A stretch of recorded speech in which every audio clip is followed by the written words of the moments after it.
I listened to Reddit and divorced my husband 6 months ago. I wish I could take it all back. If I could give anyone a piece of advice for divorce, it would be to not do it under normal circumstances. If your spouse is beating you or threatening you or your children, then of course, get out and fast. In my case, there was no abuse. We were together for 8 years, mostly good, and we have 4 kids. Right around 5 years, I got a promotion at work, and I got it in my head that my husband was dragging me down, or at least holding me back from more success and a better life. We never had a lot of money, but with my promotion, I was now making more than he was. I started working longer hours, and at the same time, his hours were cut, so he was at home more. I really began to resent him because he was home and because he got to spend time with our kids. Most nights when I got home, they were already getting ready for bed, if not already sleeping. After a few months of my new job, it was clear to me that things were not going well at home without me there. Some nights the dishes weren't done when I got home, or the kids hadn't eaten, or whatever else I could think of to be mad at him about. It really didn't matter. He kept saying that he would try harder, but that it was hard being home all the time. That always made me really mad. For the next couple of years, things kept getting worse. My hours weren't any shorter, and his were on and off full-time. There was no convenient time for him to be working full-time because of my hours, but we also needed the money. Whenever he would tell me that he could get extra hours, I would always complain, and the fewer hours he worked, the more I complained that he wasn't bringing in enough money. Whenever he brought up the contradiction, I would tell him that he needed to figure it out. I knew that it would bother him, so I started saying that a lot and for everything that I could. I really started to resent him, and I pulled away from him. I knew that it was hurting him, but I didn't care. If he didn't want to be hurt, then he would at least try to make me happy. I used that same thing to justify when I started to talk to another guy at work. I thought he was just a friend, but talking at work turned into texting at home, and then pictures and videos, and then trying to sneak some alone time with him. I knew that it was wrong, but it made me feel so alive, and my husband had not made me feel like that in years. I was tired of being unhappy, and I was doing this for me. The worst was the night that I came home at a reasonable time and found that he had cleaned the whole house, cooked the whole family dinner, and picked out a movie for all of us to watch together. This would have made me swoon a couple of years earlier, but that night I couldn't even look at him, and I pretended to be sick.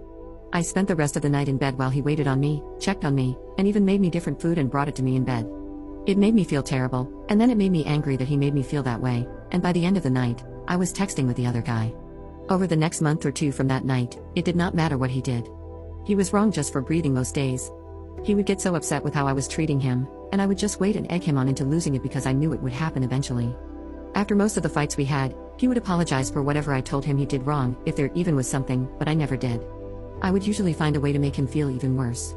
I knew that I was right because he was wrong, and that was all that mattered to me. I even pretended that I didn't care when he found out about my relationship with the guy from work. It really destroyed me inside to see him holding back tears, but I wasn't going to let him see that. He was at his weakest, and that was when I chose to tell him that I wanted a divorce.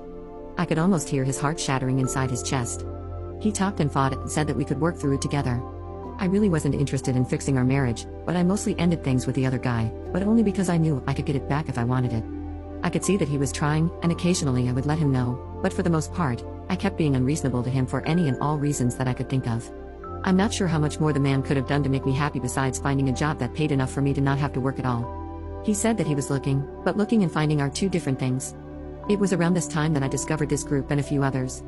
I started posting things about him, from my perspective only, and I got so much positive feedback for how I was feeling that I knew I was right. The more I posted, the more validation that I got. It wasn't just me who knew that he wasn't worth keeping around. I had the whole internet telling me how terrible he is. I started saying awful things to him and even outright ignoring him. I was so confident with mine and everyone else's opinion that I contacted a lawyer and within a couple of weeks had filed for divorce. I continued to use this site and a couple of others to validate my feelings and for encouragement to go through with it, and finally, it was done. It went pretty smoothly. He didn't ask for much besides not getting divorced and trying to work it all out. I didn't care about that, though. He was broken, but I was free. I could do whatever I wanted without feeling any guilt or answering to anybody. It was an amazing feeling of freedom. It didn't last long, though. In the first month after he moved out, I missed garbage day 3 times. There was also rarely a single clean dish, and the laundry sat in piles so long that I had to start doing the sniff test to see if it could be worn again. I also never saw my kids more miserable. My oldest had seen some of the messages from the other guy months earlier, and she knew that my ex-husband still wanted to try to work it out. It didn't take her long to stop talking to me at all except to say that she wanted to go to ex-husband's house. The others all told me that they wanted to live with the ex-husband too. I did my best to try to make them happy, but I ended up just buying them toys all the time, and the happiness only lasted minutes. I also had a lot of trouble with work.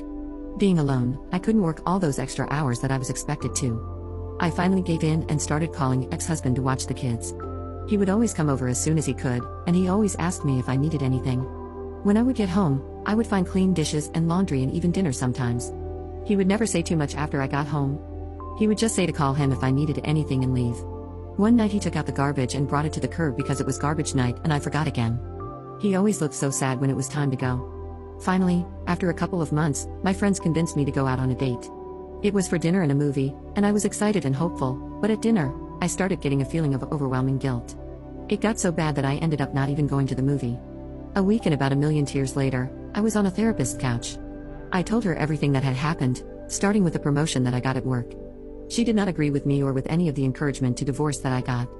I ended up in her office 2 and sometimes 3 times a week, and the more that I talked to prove that I was right, the more that I started to see how wrong I was. It was truly heartbreaking. I don't know if I cried as much in my whole life as I did in the first month in her office. After about $2,000 of therapy sessions, I learned that my ex-husband had his faults, but I figured out that mine were so much worse. I did so many awful things and said awful things that I wouldn't want to be with me, but he did. I still remember him asking me in the meeting with the lawyer to please not go through with it. I did go through with it, though, and later I bragged on here how great it felt. I was so wrong, and now I can see it. A couple of weeks ago, I went outside with him when he was leaving the house. I asked him about getting back together. When he looked at me, his eyes were full of tears, and a couple went down his cheeks. He told me that he didn't know if he could. He said that the pain has been too much for too long and that if we got back together, I might just turn around and do it to him again. He said that he always thought that I would realize how much he loved me and stop, until I signed the divorce papers and let out a big, exaggerated sigh of relief. He said that hurt him more than anything else and that he doesn't know if he can ever trust me again. I don't blame him. I destroyed a man who, looking back, was a great husband. I deprived my kids of having a great father in the house with them, and I took his kids away from him. And me, the one who pushed for the divorce expecting happiness and a life of freedom, spends all my free time sitting at home or sitting on a therapist's couch.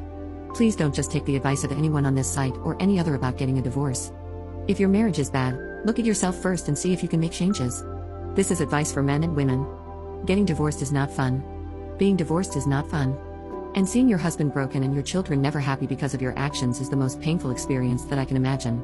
I wish all of you well and hope that you will give your marriages a second chance.